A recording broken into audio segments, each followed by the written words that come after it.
Good evening there, everybody. What is happening? Hopefully, y'all are having a wonderful day today. So when it comes down to it, I thought, of course, that I would review this video that I thought would be very particularly interesting to talk about. And this video, of course, is going to be once again by the channel named BOXINGEGO, who is a channel that I like to review here and there because a lot of the times I think that he can give good analyzations while at the same time also having a certain, machination or a certain narrative or little politics that he has behind his narratives.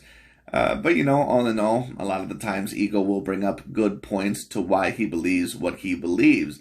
Whether I think that, he would be right or wrong on the subject, or, perhaps I disagree with him. But anyways, on this subject, we're going to be talking about that of Mr. Jermell Charlo. And of course, for those of you that have paid attention most recently to that of the career of Jermell Charlo, he has become one of the best fighters in the world, becoming completely unified at the 154-pound weight division. Now, of course, for those of you that have watched my videos and that of the past, you know that when it comes to my top 10 pound per pound list, that when it comes to my top 5, I pretty much have it on lockdown with these top 5 fighters. I have Terrence Bud Crawford there. I have Alexander Usyk there, Errol Spence Jr., Canelo Alvarez, and I also, even though a lot of people disagree with me, Mr. Tyson Fury there. And understandably, he's a heavyweight, but in terms of skills, he's comparable with almost anyone in the world today in terms of boxing. And on top of that, he's an undefeated fighter, and he has great accomplishments. He has won every single belt at the heavyweight division. So Tyson Fury, in my view, he does deserve a lot of credit, and he did defeat 2 lifetime fighters in that of Vladimir Klitschko and Deontay Wilder, or at least 2 of his big 50-50 fights. 2 fights where once upon a time he was not favored to win. But that, of course, brings us to that of the latter part of the pound for pound list, the bottom 5. Who truly is there? Well, of course, I had Dmitry Bivol there, probably Artur Beterbiev, as well as other fighters, including Shakur Stevenson, Devin Haney, and once upon a time, Josh Taylor. Of course, I can no longer have Josh Taylor there because of his most recent poor performance and that of the loss against Teofimo Lopez. But that brings us to Mr. Jermell Charlo, who, of course, at the time is the king of the 154-pound weight division. And as I've already stated in the past many times, Jermell Charlo, in my view, I've never personally had him on my top 10 pound per pound list. But if you have him on your top 10 pound per pound list, I don't mind. The thing is about Jermell Charlo to me is that I've never really bought this narrative that he's a definitive top 10 pound per pound fighter. And yes, he is completely unified at the 154-pound weight division. But once again, I think when you take a look at it from a logical, sound eye, he certainly is not top 5 pound per pound. He cannot be above certain fighters like Canelo or Usyk or Crawford or Spence or Tyson Fury, in my view. Those guys are just way too skilled and way too dominant for their weight divisions as of late. So let's talk about the bottom 5 pound per pound. Is he Dmitry Bivol? Is he Artur Beterbiev? Is he Shakur Stevenson? Is he Devin Haney? And as of right now, is he Teofimo Lopez, who recently beat that of Josh Taylor? Maybe some of you would put Jermell Charlo over some of those fighters. I don't think that it's a definitive argument that Jermell Charlo is above any of those fighters. And Jermell Charlo, in my view, is a great fighter.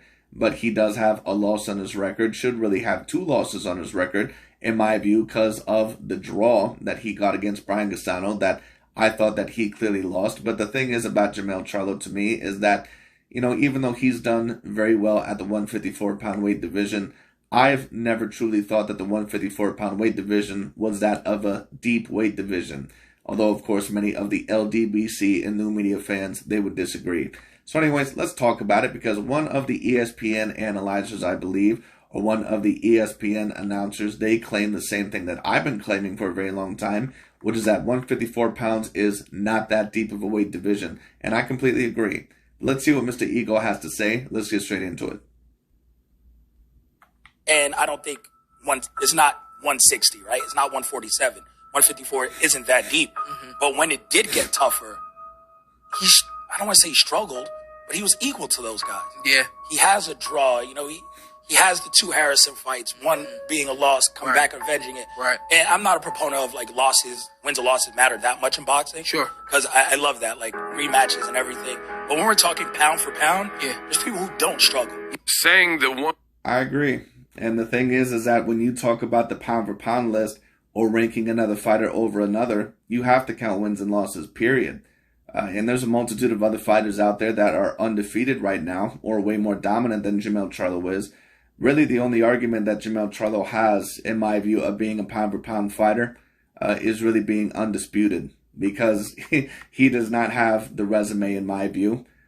When it comes down to it, he's only really ever beaten one clear A-grade fighter in Brian Gastano. He doesn't really have the skill set nor the dominance. So the only thing that is really just possibly putting Jermell Charlo on a pound-for-pound list is his undisputed championships. And don't get me wrong, that's a great argument. But at the end of the day, I don't know if Jermell Charlo is A-grade in any other category. 154-pound division is, quote, not that deep. Is plain stupid. 154. No, actually, it's not plain stupid at all. It's just the truth. Now, when you take a look at this list, Boxing Ego is basically going to try to say, well, take a look at all these fighters that are relatively talented, right? But basically what that's saying is that, you know, basically it's the Miami Heat, like the current Miami Heat of boxing, where they have a lot of fighters that are relatively talented, but they have no actual star power. It's like a lot of people in basketball where they say, oh, well, you need a great bench, when really, in all reality, you know, you usually need mainly 2 superstar level players or 1 superstar level player and a great sidekick. The thing is about the 154-pound weight division, even though it has some very talented fighters there, let's take a look at a lot of these fighters. I mean, to me, all this is a bunch of nonsense. All this is pretty much useless naming a lot of these fighters. You know, Jermell Charlo, of course, is an A-grade fighter, but how many of these other fighters are A-grade by the time that Jermell Charlo was in that division? Erickson Lubin is not.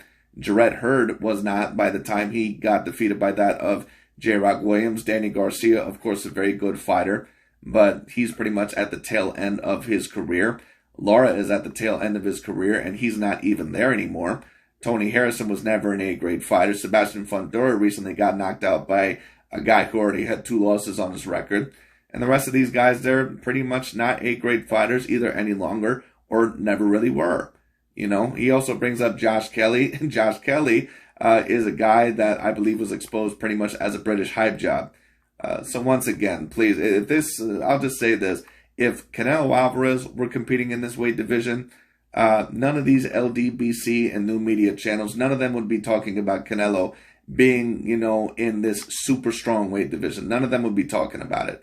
You know, if Jermell Charlo was a Latino or a Caucasian fighter, none of these LDBC or new media channels would be saying that that division is super deep, because they'd be saying the same thing, the same exact thing that I'm saying, which is that there is no star power there. Pound division is arguably the deepest division in boxing. Jermell Charlo, Tim Tszyu. It's the deepest division when you talk about consistent B or C grade talent, but when you talk about A grade talent, no. Erickson Lubin, Jarrett Hurd was there. Danny Garcia, Edislandi Lara, Tony Harrison, Sebastian Fundora, Brian Castano. And keep in mind, these are the same guys that like to say that Canelo Alvarez beat Danny Jacobs or beat some other guys when they already had losses. Most of these guys, either they've already suffered losses in their career, or they're not even in the prime of their career anymore. Like Josh Kelly has already suffered 1 or 2 losses. Erickson Lara has a few losses, and he's like 37 years old. You know, Tony Harrison had already suffered a couple of losses. There's so many of these fighters that had suffered losses. Like I said, if this were Canelo Alvarez's weight division, none of these LDBC or new media guys would be claiming that this is a strong weight division. The division has no star power whatsoever. Ryan Mendoza, Jason Rosario, Julian J. Rock Williams, Madrimov, Jesus Ramos, Joey Spencer, Terrell Goucher, Xander Zayas, Brandon Adams, Josh Kelly, Brian Perella, Michelle Sora are all quality names that have graced that division in the past 5 years. And that, yes, are all B or C grade names at the 154-pound weight division. Like I said, the Miami Heat of boxing. You know, a division that is relatively tough but has no star power whatsoever. Just off the top of my head. You don't know ish about boxing. What up, Fight World? It's your boy Ego, and I am back with some more boxing. Gangs, subscribe to the channel. I'm the best in the business. Now, speaking of being the best in the business, I've been doing this online boxing commentary for many moons. YouTube actually just sent me a new achievement unlocked and it says, "Hooray, it's your channel's birthday." So I'm a legend in the game, like Wayne said. Is Amari a legend if I ever leave? And I tell you all the time, a lot of people, they criticize the content. You know, of course, I got a lot of supporters. You know, that goes without saying. But, you know, there are some naysayers who say, oh, you're doing it wrong, you're biased, yada, yada, yada. But the great thing is I don't need validation. Well, in a lot of your commentary, you are slightly biased, depending on the fighter. And that's why, once again, I like to review a certain amount of videos, because old media and new media, they pretty much have the same objective at the end of the day, which is pretty much, once again, to promote their level of fighters over other certain fighters by whatever means necessary. And one could argue that new media is even more biased than that of old media, because there is a lot of hypocrisy, or some of the points that they make don't even make any sense. From anybody. I know the job I do and I know the work I put in. These young boys can't beat me. They can't outwork me. But I tell you all the time, it's not easy to do this YouTube boxing thing, because you have to know what you're talking about. Now, Sean Porter, the clip you heard at the beginning, he had some guy. I'm not really familiar with the dude. I don't know him personally, but I guess he's a reporter. Maybe he works for ESPN, I think. I just did a quick look at his bio. And this guy was saying all these ludicrous things. He said things, and I'm just paraphrasing because you guys heard the clip. He said that 154-pound division is not that deep. What are you talking about, sir? How is the 154-pound division? Yes, and he's 100% correct. Like I said, you can say overall that, you know, it's deep in terms of experienced fighters and in terms of, you know, okay fighters. But once again, there is no star-studded talent there. There's none. Over the last several years, not been that deep. When I showed you, and I just... Right, but let's stop comparing it for the past several years. Because several years ago, Canelo Alvarez was still in that weight division. So let's not talk about the past several years. Let's talk about that of the past few years when it comes down to it. All right, and the thing is about the past few years is that Jermell Charlo has been in one of the weaker weight divisions in terms of star-studded power. Those are just the facts. It is what it is. Just read the tweet that I put out. That was off the top of my head. All of the quality fighters that I could think of, just, you know, in one sitting off the top of the dome. He tried to double down on it. He says, quote, and 154-pound division is arguably the worst division in men's boxing. Cruiserweight is bad. So how are you going to say... I'm not going to say that 154 pounds is the worst weight division in all of boxing. I think that that'd be going a little bit too far, because I wouldn't say that it's as weak as some of the lower weight classes that I've seen some of the other guys, you know, fight in when it comes down to it. But at the end of the day, it's certainly not the strongest. I never got this narrative of the 154-pound weight division is super duper tough and it's one of the better divisions in boxing. You know, personally, I believe that the heavyweight division is better. I think that the 135-pound weight division is better. Probably the 140-pound division is better. The 147-pound division is better. The 168-pound division is better. You know, the 175-pound division is better. So this saying that, you know, that the 154-pound weight division is one of the top 5 or one of the best, or debatably the best division in all of boxing, that just doesn't make any sense. That 54 is the worst division in boxing, and cruiserweight's only bad. Cruiserweight is far lesser and far worse than 154. But let's continue. They didn't have a Triple G for Charlo to fight, an Andrade, a Canelo for a long time period, etc. Triple G fights at 160, completely different from 154. Jermell Charlo also fights at 160. Right, but the point being is that who is there really to threaten Jermell Charlo? like it's no offense, but besides Brian Castano, like, who really is there? Like I said, you put Canelo Alvarez in with a lot of these other fighters, like Dante's Boxing Nation, for example. He said not too long ago that, oh, if Jermell Charlo, if he beats Tim Tszyu, you know, he'll even deserve to be higher on the pound-for-pound list because it's a 50-50 fight and blah, blah, blah. If Canelo Alvarez got in the ring with Tim Tszyu tomorrow, and if he knocked him out within 3 rounds, none of these guys would propel Canelo Alvarez's ranking any further. Even if Canelo Alvarez was still at 154, they wouldn't give a shit. So why are you even mentioning them? And it says Canelo, you haven't had a Canelo for a long time. Again, Canelo is a super middleweight champion, 168, and he's been fighting at 168 or 175. It continues to say the 154-pound division has been a flyover division for a while now. Danny Garcia just got there and may be top 4. Danny Garcia is also a storied fighter. And yes, he's a storied fighter that pretty much lost every A-grade fight at 147. So what does that really say that Danny Garcia, that he got there and he's already one of the better fighters there? You know, a great fighter with a great resume. He has one of the best resumes in his age group of active fighters. He has a good resume, but once again, he lost a lot of the bigger fights at welterweight. All right, it is what it is. So what does that say? That he's already one of the top fighters there. Very mind-boggling to see what persists in boxing. Again, everybody wants to have a podcast. Everybody wants to get on the mic, but few can do it like Boxing Ego. You guys, 154 is stacked. I don't care what nobody's talking about. You've seen Tim Tszyu, he's running through dudes. Jermell Charlo, just the fact that you have guys that good. He's running through dudes. Yes, he's running through dudes that are either washed up when it comes down to it or people that were never that good in the first place. Like, what the fuck are you talking about, dude? Once again, if Jermell Charlo was not melanin, if he was not a black fighter, none of these LDBC or new media guys would give a fuck about this weight division. No one would care. Brian Castano is also a hell of a fighter. And I would surmise that if he didn't fight Jermell Charlo back-to-back twice, then he would probably still have his belt.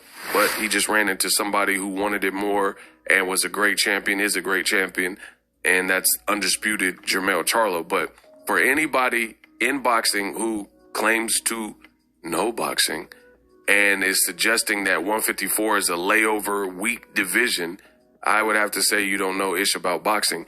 You can't. Well, then that means that you really don't know shit about boxing, because it pretty much has been a layover, or I'm not going to say a layover division, but it certainly has not been the strongest. Once again, it, don't get me wrong, it's not the weakest division out there, but once again, you put a real A-plus level fighter there, they're killing everyone in that weight division. Like I said, you put Canelo Alvarez there, he wipes out everyone in that weight division. Like, it wouldn't even be competitive. You put Gennady Golovkin even there at 41 years of age, I think he would beat everyone there. Start an argument or a debate, and the first thing out your mouth is something that's easy to disprove. To say 154-pound division is arguably the worst, and then to go on camera and on record and say it's not a deep division is foolish. I mean... Well, once again, it's a deep division in terms of B-grade talent. There are some new pop-up divisions like lightweight that have seen a lot of star power recently. 140 is similar to 154, actually, where you have a lot of talent, a lot of... Yes, but it's even better because they actually even have A-grade level fighters there. You have Josh Taylor, Regis Prograis, Teofimo Lopez, and Jose Ramirez. All those guys are better than the majority of the 154-pound weight division, other than that of Jermell Charlo. Guys who can fight, not necessarily the biggest of names, but it's just it's a big crop of fighters from Gary Antoine Russell, Subriel Matias, Richardson Hitchens, Teofimo Lopez, Josh Taylor, the possibility of other guys moving up like Devin Haney. So it may not have necessarily the biggest names, but it got quality fighters. Regis Prograis there, Adrian Broner, etc. Very similar to 154. And again, it's astonishing. Well, it's similar to a degree to where the lower that you go, it's going to be a bit harder. But once again, anyone who's really going to be A-grade at 154, they're pretty much going to wipe all those guys out. Like, are you sitting here telling me that, oh man, you got to watch out for 154, because, Mendoza is there, Brian Mendoza is there, and, overall, Tony Harrison is there, man, don't go up to that weight division because it's dangerous. Like, come on, man. Like all these fighters have several losses on their record already. Like, just stop. Many people want to talk boxing, but don't really seem to understand and appreciate and know boxing. Anybody, I stand on that. Anybody who thinks 154 is a lacking division, I really question your boxing expertise and knowledge, because again, it's one of the most important and skilled division. No, it's not. Who is there overall that is overtly skilled? Who is there, once again, that is a definitive A-plus fighter? There is nobody there. Once again, if you want to argue overall that the lower that you go, that it's harder to consistently win fights. You can argue that if you want to. But once again, if you're a real A-grade fighter, like let's just take Danny Garcia, for example. Danny Garcia might be able to possibly become a champion there if Jermell Charlo overall were able to relinquish the titles. That tells you a lot overall about the 154-pound weight division. No, it is not the most studded division in the whole entire scene. Yes, he is correct. Given day, one of those guys might be able to beat the other guy. Like Erickson Lubin, he just got a knockout versus Luis Cuba Arias. You put him right, but just because another guy is able to beat the other guy, and just because those guys might be able to interchange, that means that it's very talented. We can say that about a lot of the fighters. Like Nonito Donaire recently, I believe, just defeated two undefeated champions, or two fighters that were either close to undefeated or undefeated before he fought Naoya Inoue in that of the rematch. But yet you guys claim that Inoue is in a quote-unquote weak division. Well, apparently that division is very competitive because those fighters go back and forth. But these guys don't give a shit about Inoue. Once again, you have to be consistent. In with Tim Tszyu, there's no guarantee the outcome of that fight. I know some people will be like, oh, Tim Tszyu, because Tim Tszyu has had recent hotter performances. But to me, I think Erickson Lubin is very skilled, right? You also had Jared Hurd. Erickson Lubin is okay. He's been overrated by a lot of these LDBC and new media channels, basically because he's a black fighter. And they're trying to promote Jermell Charlo even higher than what they are trying to do. And even possibly Errol Spence and Terrence Bud Crawford. And don't get me wrong, Jermell Charlo, Terrence Crawford, Errol Spence, all those guys are talented fighters. But let's stop the bullshit. Erickson Lubin is not an A-grade fighter. He never has been. He got his face caved in against Sebastian Fundora, and he also got beat by Jermell Charlo in one round. I'm sorry, but if you get knocked out by Jermell Charlo in one round, like, are you even possibly even a B-grade fighter? Like, come on. Who beat Edeslandi Lara. I mean, I would put him on the B-grade level, but come on, let's stop trying to promote a lot of these guys on, the super talented level. Like, come on. The last time that 154 really was that talented was really when Canelo Alvarez reigned that weight division. When you had Lara, Andre, both Charlo brothers in there, Austin Trout. That was the last time that it was really talented. Edeslandi Lara has a tricky style. Danny Garcia has a hell of a chin and a ton of... Well, Lara's not even there anymore. So what the hell does that really even have to talk about? And Jermell Charlo never even fought Edeslandi Lara. Experience and power, and he's just warming up after moving up to the division.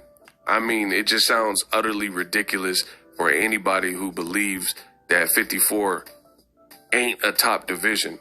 Not ridiculous at all, just the truth. Would even understand if you said 160, because 160 is looking light. You got Jermall. I agree. 160 is not the most talented weight division either, because who really is there? Demetrius Andrade and Jermell Charlo, that's really about it. And even they are moving up. 160 is probably even a little bit worse than 154, debatably. But 154 is not one of the top divisions in boxing. It's just not. At least not one of the top 5. Now, if you wanted to say that it's middle of the pack, I wouldn't mind that. But in terms of star power, there is no star power there. Charlo and, Faded Triple G, they got some names, like that. But Charlo's like the dude, and Carlos Adames. But it's not a popping division. It's really probably them 3 dudes, right? And Charlo might move up to 68. So there's that. But to say 154, one of the most stacked, you're literally saying the opposite. You're saying it's not popping, and it's literally one of the most stacked divisions. I rest my case. Drop your thoughts in the comment section. Subscribe to the channel. You guys have a few more days left. Watch this trailer to get to Buddy. If you want to take your... Anyways, that's really about it. But anyways, I just thought that I would review that video, because these LDBC and new media guys, they've been trying to debate for a very long time that Jermell Charlo, that he's in this stacked weight division, and that 154, that it's debatably the most talented weight division. No, it isn't. No, it isn't. Once again, they're a lot like the current Miami Heat. A lot of talent when you talk about the positions, but no definitive A-grade players there. No definitive superstars. That's why in the Miami Heat, when they fought against that of Nikola Jokic, who was a, supernatural superstar when it came down, at least compared to other standards, they ended up pretty much getting blown out within that of 5 games. So once again, we can debate all we want to. Oh, we'll take a look at all these B and C grade level fighters. Dude, 90% of the A grade fighters are going to beat all those guys. Like, it wouldn't even be a contest. Let's just stop.